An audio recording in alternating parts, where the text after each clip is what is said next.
Well, you're older than me, aren't you? How old are you?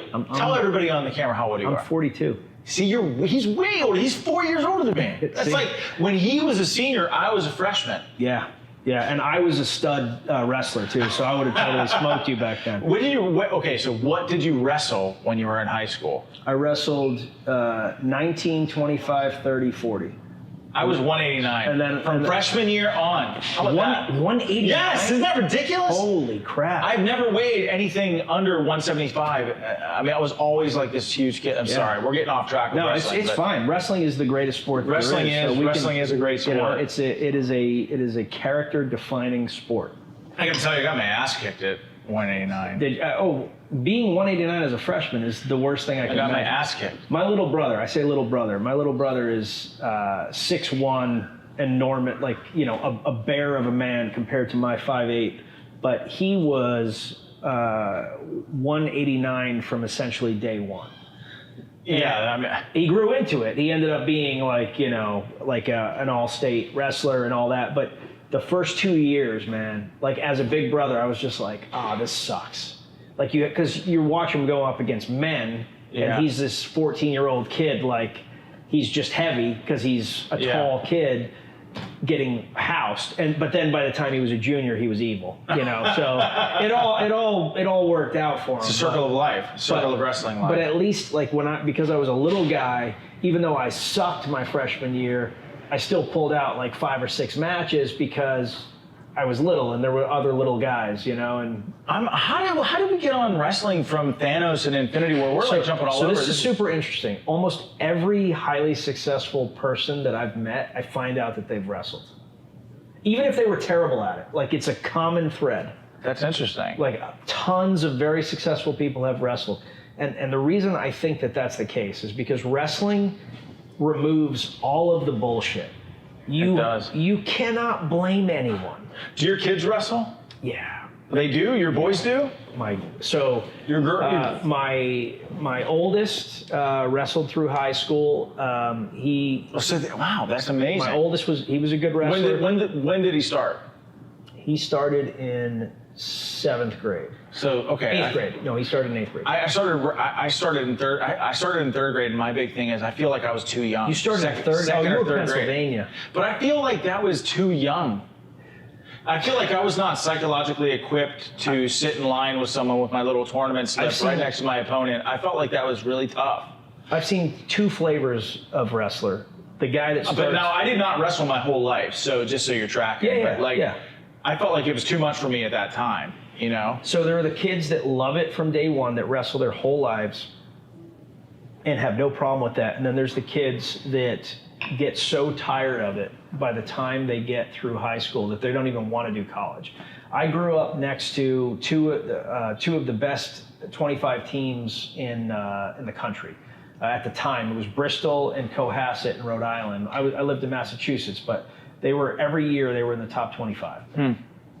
And because of that, I used to go over there and wrestle, you know, during the season, the off season. We had a good relationship with Bristol. And those kids were all amazing. I mean, they were amazing wrestlers. Almost none of them went and wrestled in college because they started when they got burned out. They got so burned out that they would win state championships and walk away and not care. Like it was like, I'm done. That's crazy. It was like, you know, and so for me, that's crazy to win a state championship and walk away. Like, just like I don't care. That's an incredible accomplishment. Oh my gosh. Yeah. For me, it was different because I was a judo kid, and I didn't find wrestling until high school.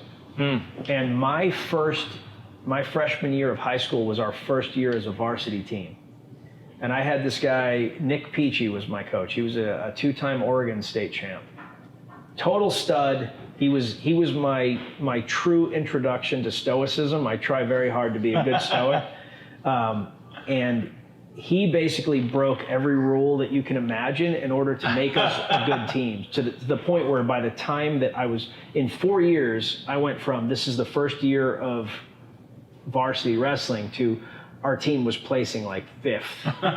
You know, that's amazing. Yeah, like I mean, we were.